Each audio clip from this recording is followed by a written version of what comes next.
गुरु प्यारी साध संगत जी, आप सभी को प्यार भरी राधा स्वामी जी। आज जो हम आपको साखी सुनाने जा रहे हैं वो साखी हम उसके ऊपर सुनाएंगे कि जिनको मालिक बच्चे नहीं देते उनका क्या कारण होता है। कौन से ऐसे उनके कर्म होते हैं जिनके बदौलत उनको मालिक बच्चे नहीं देता, और बच्चे किनको मिलते हैं, उनके कौन से कर्म होते हैं। एक बार कोई हरियाणा के हिसार से कोई जत्था ब्यास के लिए 10 दिन की सेवा में गया, और वो जत्था ब्यास में बागवानी की सेवा में गया था।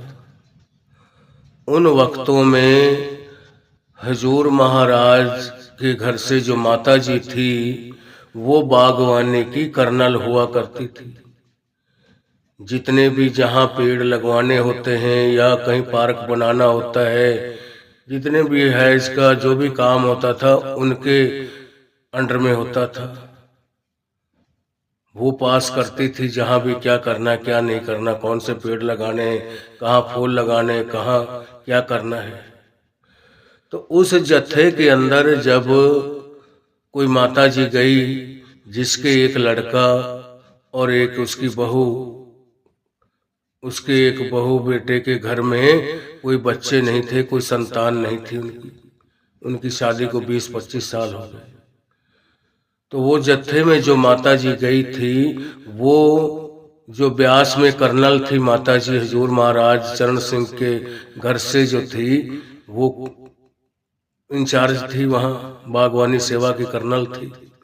उनसे कहने लगी कि माता जी मेरे एक बहू बेटा हैं जिनको मालिक ने औलाद नहीं दी है, कोई आप अपनी दया मेहर करें ताकि कोई उनके घर पे एक आध बच्चा हो जाए, उनके भी माँ बाप का सहारा बन सके, बुढ़ापे का उनके घर परिवार का संभालने वाला कोई वारिस मालिक भेज दे उनके घर पे। तो उस माता ने कहा कि बेटा अब की बार जब आओ ना आप सेवा में, जब भी आपको मौका लगे तो आप उन अपने दोनों बेटा बहू को साथ लेकर आए। अब वो जो माता जी थी 10 दिन की सेवा करके वहां से आ गई। उसने आकर घर पे बात की अपने बहू बेटे से, सारे परिवार से। अब दोबारा महीने 2 महीने बाद, 2-3 महीने के बाद फिर जत्था गया, उसमें फिर चले गए वो, और दूसरी बार वो अपने बेटे बहू को भी साथ लेकर गई। क्यों? क्योंकि वो पूछ कर आई थी पहले, और माता जी ने बोला था कि आप उनको अब की बार जब भी आपको मौका लगे आने का, उनको आप साथ लेकर आइए। तो दूसरी बार उनको दोनों को वो जब साथ लेकर गई, वहां पहुंचे, दूसरे दिन सेवा लगी, माता जी ने वो सेवाएं बांटी, सबको लगाया अपने अपने काम से। तो एक दिन उस माता को मौका लगा, जब सारी संगत इधर उधर चली गई, वो तीनों बैठे रहे, माता जी भी वही थी। पूछने लगी, हाँ जी आप बताओ आप कैसे नहीं जी गए अपनी सेवा पर। उस वक्त वो माता जो पूछ कर आई थी उनसे, वो कहने लगी कि माता जी मैं इनके बारे में पूछकर इतने दिन पहले आई थी, और इनके बारे में मैंने आपसे बोला था कि मेरा एक बेटा बहू है जिनको मालिक ने औलाद नहीं दी है, कोई अपनी आप दया मेहर करें ताकि उनको कोई बुढ़ापे का सहारा, कोई इनके घर का वारिस संभालने वाला, सारे इनकी देख रेख करने वाला मालिक इनको भी कोई बच्चा दे दे। तो वो ये है मेरे लड़का, ये है, और ये मेरे बहू है मेरे लड़के के घर से जो है। जब उस माता ने उन दोनों के माथे की तरफ देखा, और क्षण भर देखने के बाद में वो उस माता से कहने लगी जिसके वो बहू बेटे थे, कहने लगी बेटा ये तो बहुत ऊंचे भागों वाले हैं, बहुत अच्छे कर्म हैं इनके। कहने लगी माता जी कि भाई औलाद मालिक किनको देता है। आज यह भी आपको बताती हूँ कि मालिक औलाद किसको देता है और किसको नहीं देता है। कहने लगी जिसके बहुत अच्छे कर्म होते हैं उसको मालिक, जिसके ऊपर कोई कर्जा नहीं होता उसको औलाद नहीं देते हैं। औलाद किन को देते हैं? जो किसी जन्म में किसी का खाकर चले गए, वो मांगते रह गए हों और उनसे वो उधार लिया, कोई सामान ले लिया या कोई उनका 10-5 हजार रुपया जो भी उनका खाकर वो इसी तरीके से चले गए। वो फिर आगे चलकर क्या होता है, मालिक उनको फिर जोनी देता है और फिर वही उनके घर पे कोई बेटा बन के आ गया और कोई बेटी बन के आ गई। जितना उनका कर्जा होता है वो कर्जा लेकर चले जाते हैं और जितने हमने किसी को पिछले जन्मों में दुख दर्द दिए हैं उतने उनको भी अपने ऊपर सहन करने पड़ते हैं।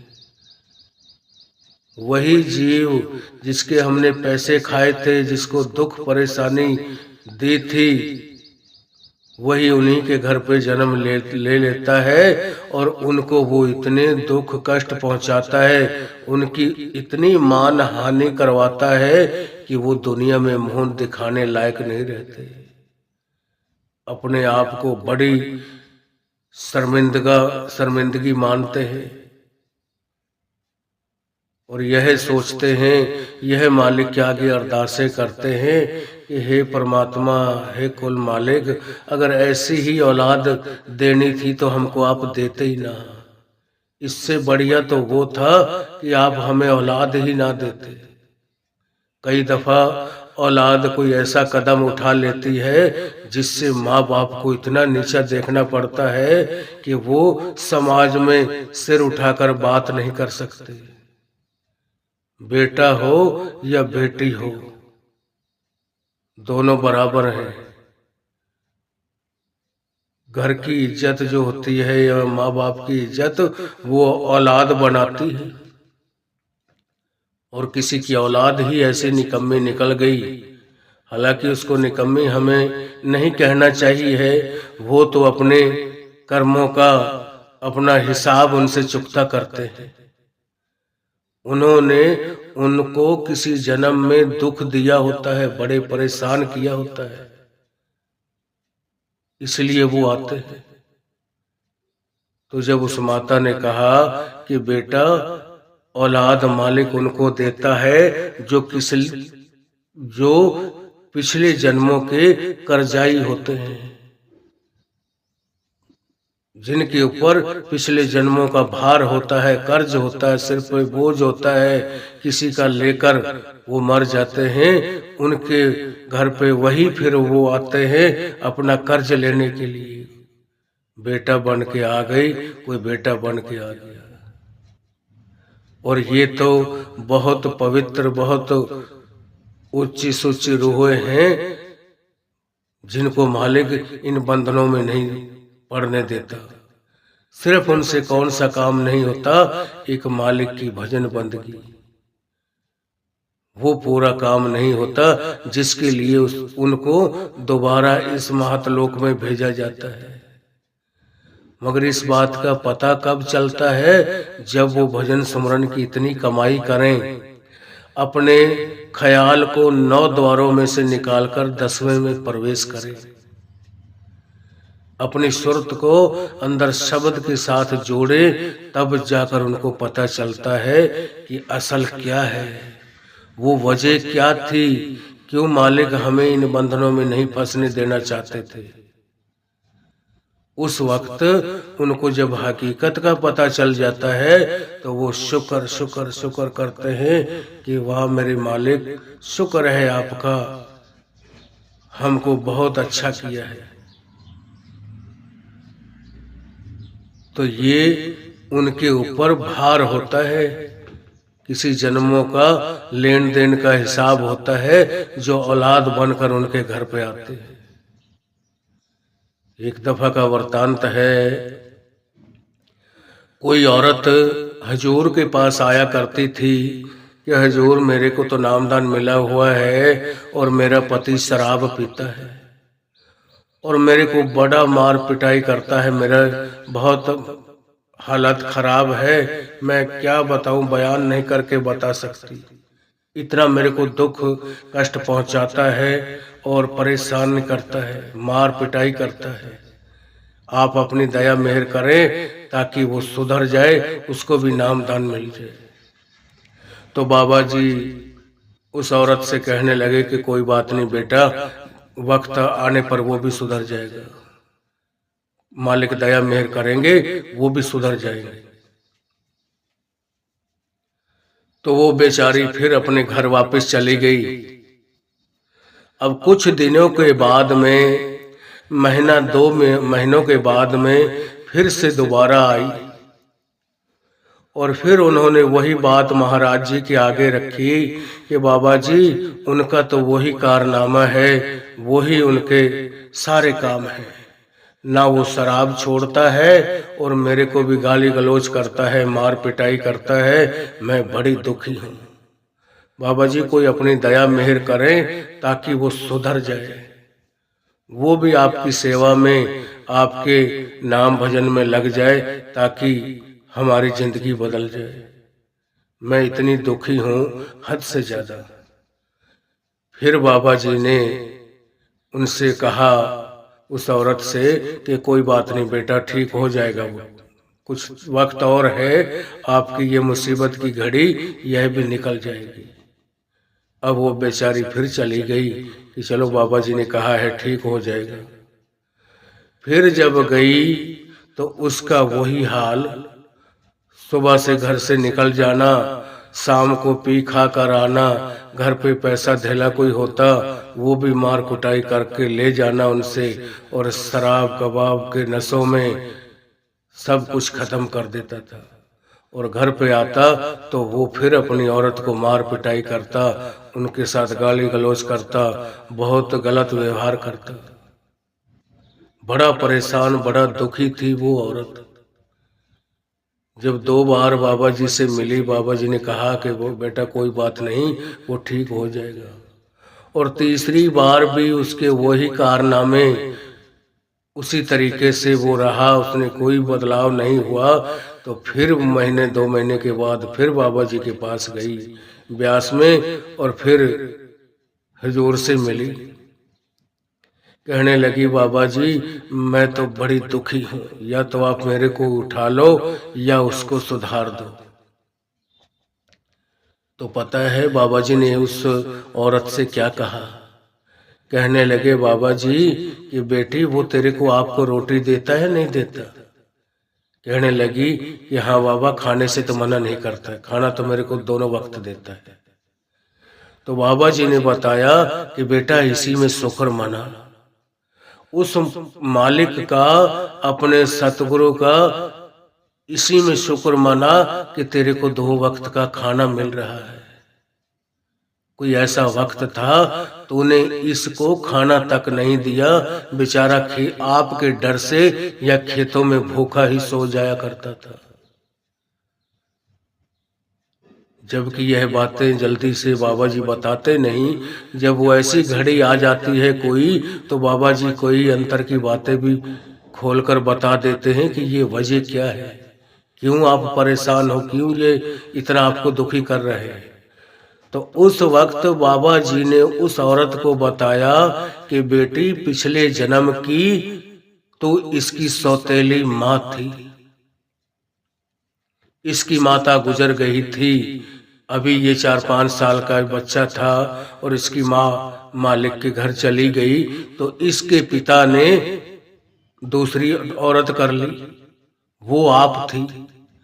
और आप अपने जो आपके 2-3 बच्चे थे उनको सब कुछ खाना पीना, उनकी इतनी देख रेख करती थी, इसके साथ आपने इतना गलत व्यवहार किया है, इससे सारा काम करवाती थी और मार पिटाई करती थी, और इसके पिता से भी इसको पिटवाया करती थी, बोलती थी आज उसको आने दे, मैं तेरी क्या हालत करवाती हूँ। या आप घर में आना, फिर मैं आपको बताऊंगी। और वो माँ के डर से बेचारा बाहर खेतों में ही भूखा सो जाता था। तो बाबा जी ने जब यह बात बताई, वो रोने लगी, उसकी आंखों में आंसू आ गए, बड़ी उसको मन पे चोट लगी।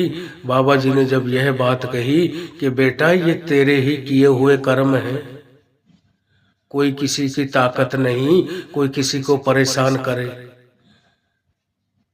इधर तो हम कहते हैं कि उस मालिक के हुक्म के बगैर एक पत्ता नहीं हिलता।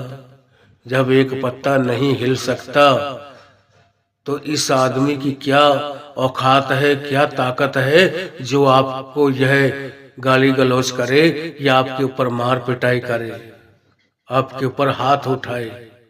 मगर आपने इसको इतना दुख, इतने कष्ट पहुंचाए हुए हैं, जिसके बदौलत तो आज उनका भुगतान दे रही है। तो हाथ जोड़ के बाबा जी के आगे उनसे माफी मांगने लगी कि कोई बात नहीं बाबा जी, अगर मेरे कर्मों का भुगतान हो रहा है।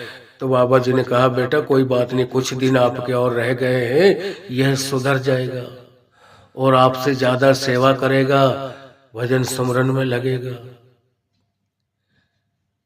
तीसरी दफा यह बात बाबा जी ने उसको बताई और बेचारी का मन अंदर से शांत हो गया। उसके बाद में उसने कभी शिकायत नहीं लगाई और उस तीसरी बार के बाद में उसका सुधार होता चला गया। उसका जो लेन देन का हिसाब किताब था, जब तक वो अपना पूरा कर चुका था, उसके बाद में ऐसा मालिक ने उसका पन्ना पलटा कि वो भी धीरे धीरे सत्संग में जाना शुरू हो गया और गलत शराबी कबाबियों की संगत को छोड़ना शुरू कर दिया। और उसको भी धीरे धीरे बाबा जी के जब दृष्टि डली ऊपर, उनके भी हृदय शुद्ध होता चला गया और एक दिन नामदान की लाइन में लगकर उनको भी नाम शब्द मिल गया। और जब उनका जीवन बड़ा खुशहाल, खुशी की जिंदगी वो जीने लगे दोनों आदमी। कोई घर में लड़ाई झगड़ा, कोई फसाद, कुछ नहीं। तो ये जितने हमारे ऊपर जो दुख कष्ट आते हैं या कोई हमको परेशान करता है, हम सोचते हैं कि भाई मैंने इससे कभी कुछ कहा नहीं, क्या बात है, क्यों ये मेरे को इतना परेशान कर रहे हैं। तो वो कर्म हमारे किए हुए होते हैं, पहले हमने उनको परेशान किया होता है। इसीलिए गुरबाणी में श्लोक आता है कि दद्दा दोष न देहो अवर जना, दोष कर्मा अपने। जो मैं किया सो मैं पाया, दोष न देहो अवर जना। कि भाई मैंने यह कर्म खुद बनाए हैं,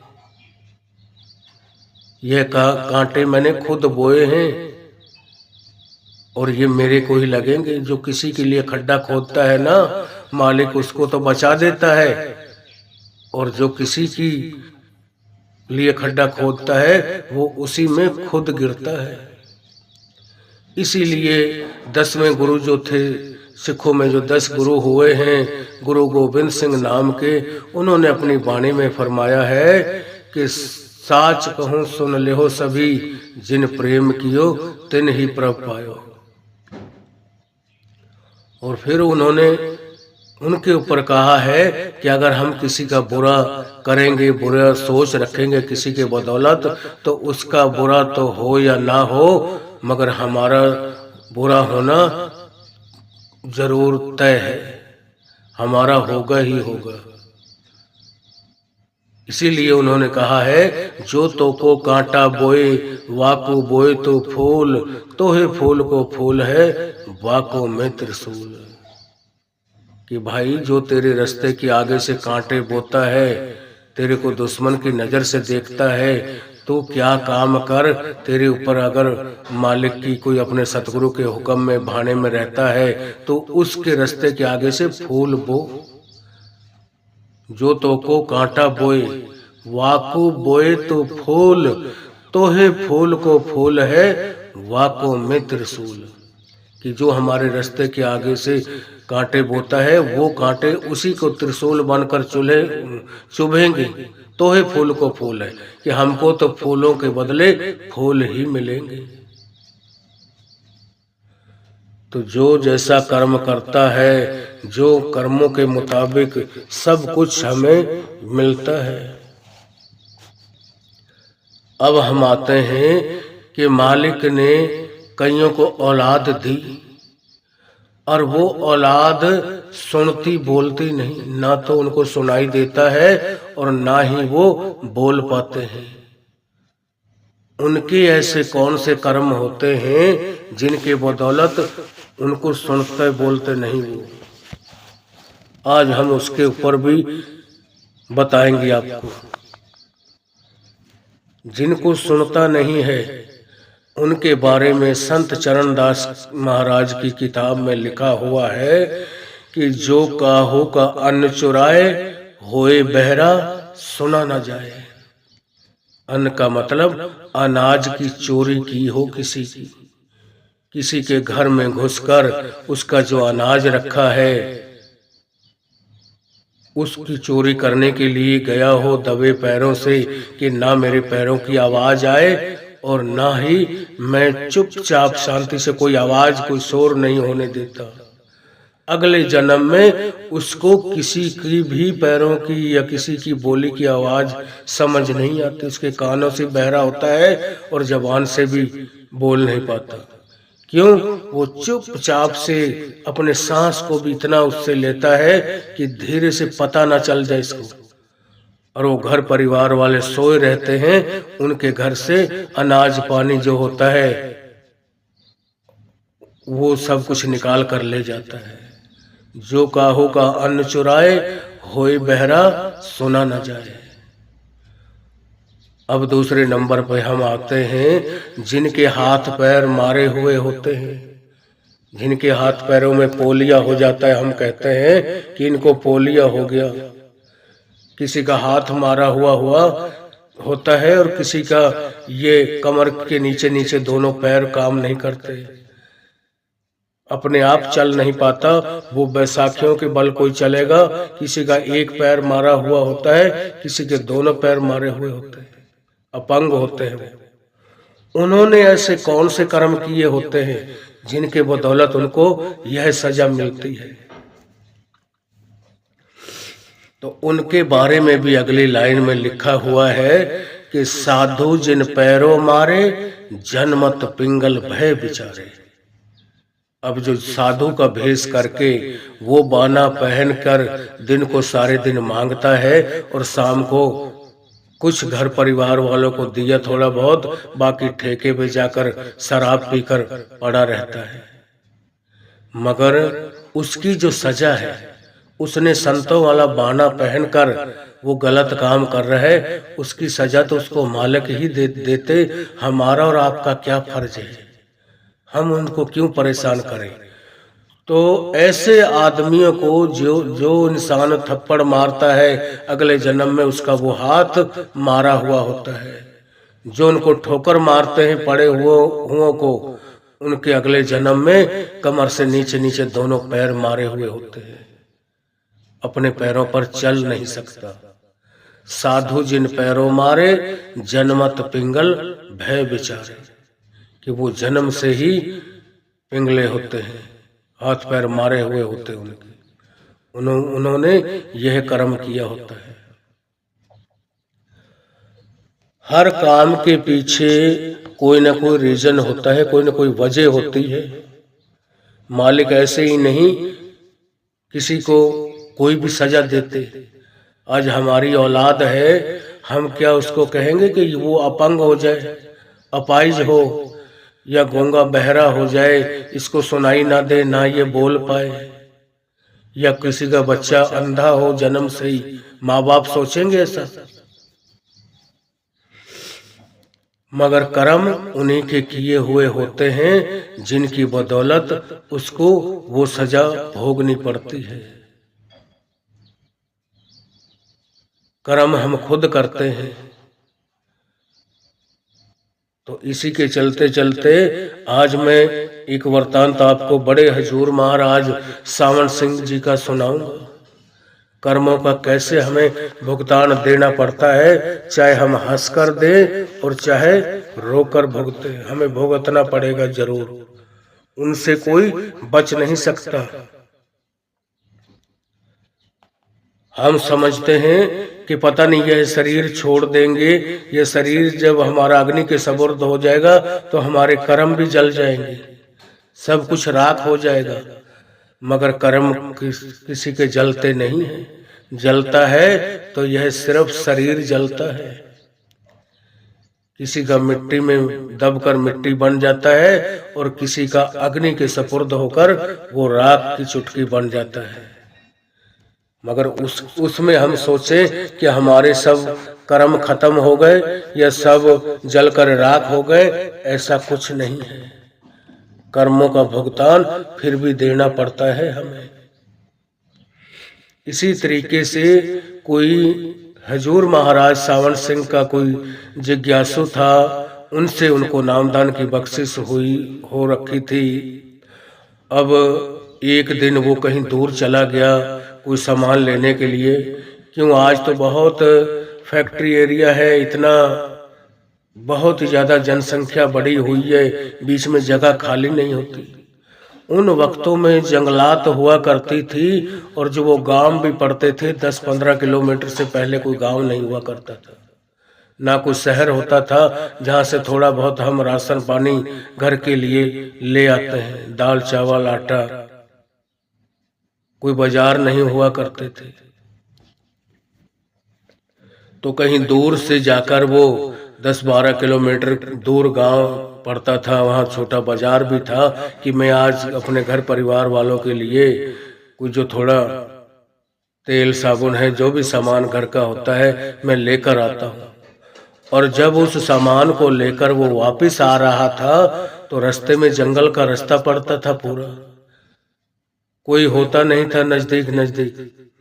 तो एक दिन जब वो सामान लेकर आ रहा था तो उसको जंगल के बीचों बीच में 5 डाकुओं ने पकड़ लिया। 5 आदमी बैठे हुए थे जिन्होंने उसको पकड़ लिया और उससे कहने लगे कि भाई आज हम आपको खत्म करेंगे, आपको जिंदा छोड़ेंगे नहीं। तो वो जो सत्संगी जीव था वो कहने लगा, भाई मैंने आपका क्या बिगाड़ा है, ना मैंने आपको कभी पहले देखा है और ना ही आपने भी मेरे को कभी कहीं देखा होगा पहले। हमारी आपकी दुश्मनी क्या है? मैंने क्या कोई ऐसा लफ्ज आपसे बोल दिया जिसकी बदौलत आज आप बोल रहे हो कि आज हम आपको जिंदा नहीं जाने देंगे, हम आपको खत्म करेंगे।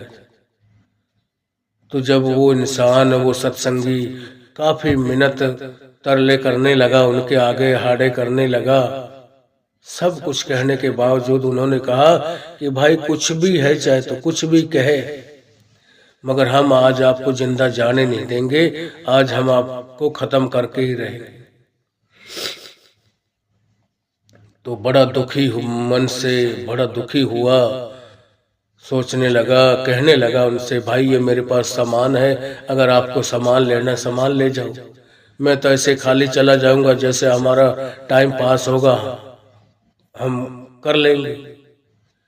मगर वो जो 5 थे, 5 लोग बैठे हुए थे, उन्होंने कहा भाई हमें तेरे सामान से कुछ लेना देना नहीं, हमने तो सिर्फ आपको खत्म करना है, आज आपको हम जिंदा नहीं जाने देंगे। तो उस वक्त वो बड़े महाराज सावन सिंह से उनको नामदान की बख्शिश हुई थी। तो उसको मालिक ही अंदर से चेताते हैं, उसको ध्यान आया कि मैं अपने सतगुरु को याद करूं, वो मेरी रक्षा करेंगे। तो कहने लगे भाई ठीक है, अगर आप नहीं मानते हो, आपको मेरे मारने से अगर आपकी आत्मा को शांति मिलती है, आपको मालिक आपके ऊपर खुशी आपको मिलती है आपके दिल में, और आप इसी को अच्छा समझते हो, तो ठीक है आप मेरे को खत्म कर देना, मगर मेरे को 15-20 मिनट का टाइम दे दो। क्यों? कि मैं अपने मालिक को याद कर सकूं। तो वो जो 5 के 5 आदमी थे उसको मारने वाले कहने लगे, ठीक है भाई, जा, आपको हमने 20 मिनट और टाइम दिया। तो किसी अपने इष्ट को याद करना चाहता है, किसी अपने मालिक के आगे अरदास करना चाहता है, वो तो कर ले, मगर आज हम आपको छोड़ेंगे नहीं। तो जब वो आदमी जो था मालिक के ध्यान में बैठा और इतनी अंदर, कहते हैं ना, जब हमारी जान के ऊपर हमारी जिंदगी की तलवार हमारी गर्दन पर लटक रही हो, हमें आगे मौत दिखाई दे रही हो, उस वक्त हम कितनी दिल आत्मा से अरदास करते हैं, या तो वो मालिक जानता है या वो रूह जानती है कि अरदास तो वो पहले भी करता है, मगर उस दिन वो ऊपर ऊपर से गुरु को ऊपर ऊपर गाता, गुरु को मन भीतर नहीं लाता, कि उस दिन वो अंदर आत्मा से रो रहा था और मालिक के आगे अरदासें कर रहा था कि बाबा जी आज आप मेरी रक्षा करो, मेरे को बचाओ। ये कौन मेरे पीछे 5 जने लग गए हैं और कहते हैं कि भाई आज हम आपको जाने नहीं देंगे, हम तो आपको खत्म करके ही दम लेंगे। क्या बात है बाबा जी, मैंने इनका क्या बिगाड़ा है? तो जब इतनी उसने दिल आत्मा से अरदास करी अपने सतगुरु के आगे, तो अंदर सतगुरु प्रकट हो गए। महाराज सावन सिंह ने उनको दर्शन दिए और आकर कहा कि बेटा, ये अपने सतगुरु की, अपने मालिक की मौज से हो रहा है, जो कुछ भी हो रहा है इसमें तू शुक्र मना। तो महाराज सावन सिंह ने उसको, उस सत्संगी को अंतर में समझाया, उसको बताया उसकी रूह को कि भाई ये जो 5 है ना, इन 5 का आपने मर्डर किया हुआ है, इन 5 को आपने खत्म किया है। ये तो अपने सतगुरु की लगा ले, उस मालिक की मौज लगा ले कि मैंने इन 5 को इकट्ठा कर दिया है। अगर यह 5 आपको मिलकर मारेंगे तो आपको एक बार के मरने से ही इन 5 के कर्म उतर जाएंगे, और नहीं तो आपको 5 बार आना पड़ेगा और इन 5 के हाथ से आपको अलग अलग बार बार आपको मरना पड़ेगा। अब आप सोच लो कि 5 बार आप दुख कष्ट सहन करना चाहते हो कि एक ही बार में अपना भुगतान देना चाहते हो।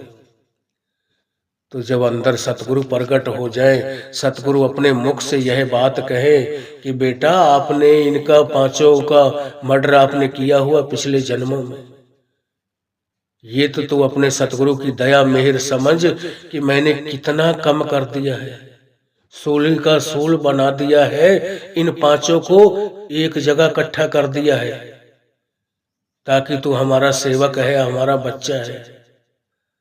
और यह इस शरीर को एक बार खत्म करवाने से, यह तो खत्म फिर भी होगा, 10-5 साल तो और जी लेगा, फिर भी यह शरीर तो एक न एक दिन त्यागना पड़ेगा, मगर जो इनके कर्म है वो ऐसे कैसे बचे रह जाएंगे। फिर आपको 5 बार आना पड़ेगा और जन्म लेना पड़ेगा, और इन 5 से नंबर वाइज आपकी मुक्ति है, आपकी मौत लिखी हुई है, ये 5 आपको नंबर वाइज मारेंगे। अब आप अपने दिल में विचार कर लो कि एक बार ही मरने से इन 5 के कर्म मेरे सिर से उतर जाए, ये बोझ जो है, इनका कर्ज मेरे सर के ऊपर एक बार में ही भुगतान दे दूं, या मैं 5 बार आना चाहता हूं। तो जब अंतर में सतगुरु ने यह बात उनको बताई सारी, उस वक्त हाथ जोड़कर खड़े हुए और उन 5 डाकुओं से कहने लगे कि भाई आप मेरे को जल्दी करो, खत्म करो, कि मैं बार बार 5-5 बार मेरी बस की नहीं कि मैं आपके हाथों से खत्म होकर जाऊं। अब वो बड़े हैरानी से पूछने लगे कि भाई अब क्या हो गया आपको? अब तक तो आप बड़े रो रहे थे, बड़े गिड़गिड़ा रहे थे कि मेरे भाई बाल बच्चे हैं, 3-4 बच्चे हैं, और मैं अपना मेहनत मजदूरी से काम करके हक हलाल की कमाई करता हूँ, कोई चोरी ठगी नहीं करता हूँ, और मालिक का भजन बंदगी करता हूँ, और अपने बच्चों को पाल पोस रहा हूं उनको, जितना कुछ मेरे से होता है उनकी परवरिश कर रहा हूं। पालने वाला तो वो मालिक है, मगर इंसान का भी कोई सहारा होता है। तो जब यह बात उनको बताई कि भाई आप ऐसा करो, अब मेरे को टाइम मत लगाओ, आप जल्दी खत्म करो, ताकि जो आपका कर्ज मेरे ऊपर है वो चुकता हो जाए, मेरे को बार बार ना आना पड़े। तो आज हम सोच सकते हैं कि हमें हमारे ऊपर जो भी कोई दुख दर्द आता है, कोई बात होती है, तो वो हमारे किए हुए कर्म होते हैं पहले खुद। किसी की ताकत नहीं कि हमारी तरफ को कोई उंगली उठा सके। जब हम एक उंगली किसी की तरफ करते हैं तो 3 उंगलियां हमारी तरफ इशारा करती हैं कि भाई तू अपने अंदर झांक के देख, तो मेरी कमियों को निकाल रहा है, मेरे ऊपर उंगली उठा रहा है, तो अपने आप को तो सुधार, पहले अपने आप की कमियों को तो निकाल। इसीलिए गुरु नानक साहब ने अपनी वाणी में फरमाया है कि सो जन पूरा जिन आप पछाता। हम क्या करते हैं, दूसरों की पहचान करते हैं कि फला आदमी ऐसा, वो औरत ऐसी, वो आदमी ऐसा, उनके ये कारनामे हैं। अरे हमने उनसे क्या लेना देना, हम अपने आप को तो सुधार ले। मगर हम अपनी कमियों को नहीं देखते हैं और दूसरे के ऊपर हम उंगली बड़े जल्दी उठाते हैं। दूसरे को बहुत जल्दी सोचते हैं कि ये बहुत गलत कर रहा है, शायद उसके अंदर एक कमी हो और 100 उसके अंदर गुण हो, मगर वो गुण छिप जाते हैं, वो दब जाते हैं। मगर हमें वो 100 उसकी अच्छाइयां नहीं दिखाई देती। एक कोई छोटी मोटी कमी होगी तो हम बार बार वही बात हमारे सामने आएगी कि इसके अंदर तो ये कमी है। सारी अच्छाइयों को तो हम भूल जाते हैं। गुरु नानक साहिब के वक्त एक लड़ियों का पाठ चलता है सर्दियों के वक्तों में, ज्ञानी जी जानते होंगे। वो 1.25 महीना लगातार 40 दिन तक चलते हैं। वो पाठ कभी रुकता नहीं, लड़ीवार पाठ बोलते उसको। तो गुरु नानक साहब के जो सेवक थे सुथरा साहब, वो पढ़ रहे थे। हमारे जो गांवों के अंदर लेडीज चली जाती हैं गुरुद्वारा मंदिर में माथा टेकने के लिए, वहां भी जाकर वो मालिक के ध्यान में नहीं बैठती, उस वाणी को, गुरु के प्रवचनों को नहीं सुनते, और वहां भी अपने घर गृहस्थी की बातों में लगी रहती हैं और चुगला चाटी में लगी रहती हैं। ये ज्यादातर औरतों का ये काम होते हैं। तो उसका ध्यान था कि यहाँ भी आकर ये जो मैं पढ़ रहा हूँ, गुरुओं की वाणी ले रखी है, यहाँ घर से तो आ गई कि हम गुरुद्वारे जा रहे हैं, हम मंदिर में जा रहे हैं, और यहाँ भी आकर इनका ख्याल अपने ही परिवार के दुखों से या अड़ोसन पड़ोसन के, अपनी देरानी जेठानी की जो बातें हैं उन्हीं को बता रही हैं एक दूसरे से। इनका इधर ध्यान बिल्कुल नहीं है। तो एक दिन, काफी दिन जब हो गया उसको ऐसे देखते देखते, तो उसने एक दिन पाठ करते करते उनको गाली निकाल दी बीच में, माइक में। जब उनको आप शब्द बोला तो उसी वक्त उनके एकदम खरगोश की तरह कान खड़े हो गए और उसकी तरफ देखने लग गए कि ये ज्ञानी जी ने क्या बोल दिया हमारे लिए। और वो शिकायत गुरु जी को जाके लगाई कि बाबा जी आपका चेला कैसा है, आज हमसे ऐसे से बोल गया, ये गुरुद्वारे के अंदर इतना गलत बोला, ऐसे चेले आपने बना रखे। तो गुरु साहब ने भाई सुथरा साहब को बुलवाया अपने पास, कहने लगे सुथरा मैं कुछ ऐसे ऐसे आपकी शिकायत सुन रहा हूं। कहने लगा हाँ बाबा जी, निकल तो गया मेरे मुख से। कहने लगा क्यों निकला, क्या बात हुई? कि उनको तो पता था सब कि वो सुथरा साहब भी बहुत पहुंची हुई चीज थे, कोई न कोई राज है। उस वक्त सुथरा साहब ने गुरु नानक साहब को बताया कि बाबा जी आज 40 दिन हो गए, हमें रात दिन पाठ करते करते इनसे कोई भी शब्द पूछ के देखो कि इन्होंने अपने पल्ले क्या बांधा, क्या लेकर जाती हैं, यहाँ से घर से भी आ जाती हैं तो अपने ही गिला गुजारी में लगी रहती हैं, अपने ही दौरानी जेठानी सास ससुर की कर्मों को धोती रहती, अपने ऊपर और वजन बढ़ाती रहती है। जितना वक्त इनको मिला है, घंटा आध घंटा घड़ी दो घड़ी, वो तो अंतर में चुपचाप मालिक के जो सत्संग उनके जो प्रवचन हो रहे उनको हम बड़े प्रेम प्यार से सुने। आज तक इन्होंने कोई बात पल्ले बांधी हो तो इनसे पूछ कर देखो। इसी चीज को देखते हुए मैंने जानबूझकर एक गाली दी है। गाली के ऊपर तो इनका बड़ा एकदम से इनको बिजली की तरह जैसे करंट लगता है ऐसे लगा इनको। वो बात तो इनको बार बार याद आ रही है, कितनी मैंने अच्छी बातें सुनाई वो इनके पल्ले एक भी नहीं है कि क्या क्या गुरु साहब ने कहा, कौन सी वाणी चल रही थी, क्या समझाया गया। यही हालात हमारे सत्संगी भाइयों की है। कई जीव ऐसे होते हैं कि वो बढ़ाई करते जाएंगे। भाई आज का सत्संग बहुत अच्छा हुआ, बहुत बढ़िया सत्संग था। सत्संग सारे अच्छे होते, मगर उनसे पूछ लो ना कि आज कौन से गुरु की वाणी ली गई, आज कौन से गुरु का एक शब्द लिया गया और उसके ऊपर गुरु साहब ने सत्संग फरमाया, और कौन कौन से वृत्तांत लेकर, कौन कौन सी साखियां, कौन कौन से उदाहरण लेकर हमको समझाने की उन्होंने कोशिश की। वो चीजें हमें बिल्कुल याद नहीं रहती, और वहीं कोई गलत कोई शब्द बोल देता है वो हमें बार बार याद आता रहेगा, वही हमारे कानों में गूंजता रहेगा कि अरे इसने सत्संग में जाकर ऐसा बोला, वहां क्या इसके ऊपर असर है।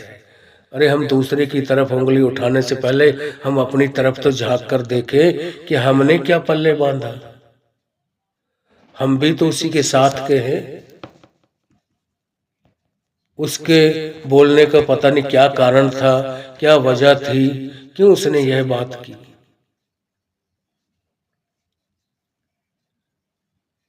उस चीज को हम बिल्कुल नहीं समझते। तो जब तक हम अपने आप को ना बदलेंगे, हम ना अपने किसी भी घर परिवार को, ना माँ बाप को, ना हम और किसी को बदल पाएंगे। जब तक हम अपने आप का सुधार नहीं करेंगे। हम दूसरे को समझाने में बहुत माहिर हैं, बहुत उसको अर्थाव देकर, बड़ी मिसालें सुनाकर उनको समझाने की कोशिश करते हैं, मगर आप अपने आप के अंदर हम झांक कर देखें तो हमारे अंदर वही कमियां होती हैं, वही विकार भरे होते हैं। इसीलिए तो गुरु नानक साहब ने कहा है अपनी वाणी में कि सो जन पूरा जिन आप पछाता, कि भाई वो इंसान कहलाने के लायक है जिसने अपने आप की पहचान करके और अपने आप को सतगुरु के उस कुल मालिक के नाम में लगा दिया हो, अपने मन को सारे विकारों से निकाल कर सारी कमियों को निकाल दिया। और जिस दिन जो जीव अपनी कमियों को निकाल देगा, अपने अंदर अपनी कमियों को पहले देखेगा, वो किसी की तरफ कभी उंगली उठा ही नहीं सकता कि भाई मैं अभी किसी के कुछ बोलने के लायक ही नहीं हूं, मैं अपने आप का तो सुधार करूं पहले, दूसरे से मैं क्या कहूं। ये कमियां जो मैं उनके अंदर बखान करने जा रहा हूं या किसी को बताने जा रहा हूं, ये मेरे अंदर भी तो खुद है, अभी यही विकार मेरे अंदर भी तो सारे भरे हुए हैं।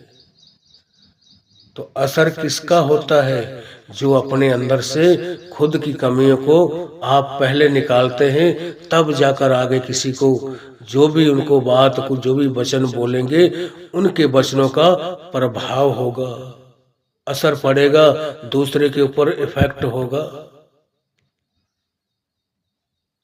तभी असर होता है जब वो खुद सुधरा हुआ होता है, खुद के अंदर से वो विकार, वो कमियां निकली हुई होती हैं। जब तक अपने अंदर वो कमियां रहेंगी, हम कितनी भी बड़ी बड़ी बात कहते रहे, दूसरे के मन के ऊपर कोई असर ही नहीं करेंगी। वो हमारी इज्जत करते हुए या क्षण भर चुप तो जरूर रह लेगा, चाहे अंदर से वो दुख पाता रहे, मगर अंदर से तो उसके मन से यह होती रहेगी कि अरे इतना समझाने वाला है, ये इतना कुछ बताने वाला, अपनी कमियां क्यों नहीं निकालता। आप तो ये काम कर रहा है और हमें बहुत बड़ी बड़ी बातें बताता है, ये आप किसी चीज के ऊपर अमल नहीं करता। तो जब तक हम अपने आप का सुधार नहीं करेंगे, हम किसी को सुधारना चाहे, हम कभी किसी को सीधे रास्ते पर लगा नहीं सकते। एक छोटा सा बच्चा होता है, वो उसका माँ बाप जो होते हैं, बच्चे किससे कहते हैं बेटा ये नहीं करना, ये गलत काम है, वो भी नहीं करना, गलत काम है, वो है बड़ों की इज्जत करना है, सबसे आदर से बोलना है। आप चाहे माँ बाप की कितनी बेइज्जती करता हो, आप कितने अपशब्द बोल देता हो, और बच्चे को बड़ी शिक्षा देगा कि बेटा ऐसे नहीं करना। आज झूठ बोलना सिखाते हैं, कोई गलत काम सिखाते हैं, तो माँ बाप ही बच्चे को सिखाते हैं। कई दफा ऐसा हो जाता है कि कोई आदमी कोई लेने देने वाला आ गया घर पे, और हम घर पे हैं, और अपने बच्चे को कहेंगे कि जा उसको बोल दे कि पापा घर पे नहीं है। अब वो जो बच्चा होता है उसको तो इतनी समझ नहीं होती, वो जाकर बोल देता है उस आदमी से कि पापा कह रहे हैं, उसको जाकर बोल दो कि वो पापा घर पे नहीं है। उसको तो इतना ज्ञान नहीं होता कि मैंने किस तरीके से जवाब देना है। तो ये झूठ कौन सिखा रहा है? झूठ पहले उसके माँ बाप ने सिखाया कि जाकर उस आदमी को बोल दो कि वो तो घर पे नहीं है, कहीं काम से गए हुए हैं। हम माँ बाप हर काम की, हर चीज की पहले शुरुआत करता है। जब वो कमियां हम निकाल देंगे और तब हम किसी को भी वो लफ्ज, वो बात कहेंगे, उनके ऊपर असर होगा। और नहीं तो छोटे छोटे बच्चे भी, बड़े तो क्या, छोटे छोटे बच्चे हमारी तरफ उंगली उठानी शुरू कर देंगे कि पापा जी आप तो कहते हो आप झूठ मत बोलना, ये मत करना, बड़ों का आदर मान करना, अपने माँ बाप के आगे बोला नहीं करते। आप अपने माँ बाप से कैसे पेश आ रहे थे अपना हिस्सा लेने के लिए, या आप कितने उनसे बोल रहे थे उल्टा सीधा, कितने अपशब्द बोल रहे थे, कितने टाइट लफ्जों से पेश आ रहे थे, वो फला आदमी को आप कितने झूठ बोल रहे थे। अब हम तो उस वक्त बोले नहीं कि ठीक है हमारे पापा जो कह रहे हैं माँ बाप कर रहे हैं, करने तो हमें बीच में क्या लेना देना है। मगर ये बातें हमारे बाल बच्चों के ऊपर बड़ा असर डालती है, उनके ऊपर बड़ा प्रभाव पड़ता है। वो भी सोचते हैं कि अरे ये तो चलता है, ये दुनियादारी की रीति रिवाज है। तो भाई हम किसी को सुधारने से पहले, किसी को कोई शिक्षा देने से पहले अपने आप का सुधार करें पहले, तब जाके वो बात हम किसी दूसरे को कहेंगे तो उसके ऊपर उस बात का असर होगा। तो आज हमने जितना कुछ बता सकते थे आपको ज्यादा से ज्यादा बताने की कोशिश करी। और अगर आप हमारे इस रूहानी साखियाँ चैनल पर नए हैं तो हमारे इस चैनल को लाइक व सब्सक्राइब जरूर करें, और राधा कमेंट में राधा स्वामी जरूर लिखें, और यह भी लिखें कि हम कौन से एरिया से, कौन से स्टेट से सुन रहे हैं, हमें यह साखी कैसी लगी इसके बारे में जरूर लिखना। अगर आपको ना पसंद आए, अच्छा ना लगी हो, या कहीं से कोई कमी दिखाई देती हो, उसके बारे में भी आप हमें जरूर लिख के भेजना। क्यों, जब आप कमेंट में लिखते हैं हमारे बारे में अच्छा या बुरा, उससे क्या होता है, हमें एक खुशी मिलती है, हमारे मन को ताकत मिलती है कि हमारे जो सुनने वाले भाई बहन हैं, हमारे जिज्ञासु, हमारी साखियों को जो सुनते हैं वो कितनी हमको मान इज्जत दे रहे हैं, ताकि हमारा जो मनोबल है और बढ़ता है। हम और ज्यादा अच्छी से अच्छी साखियां सुनाने की कोशिश करते हैं, ताकि लोगों के अंदर भी वो सुधार, वो बदलाव आए। राधा स्वामी।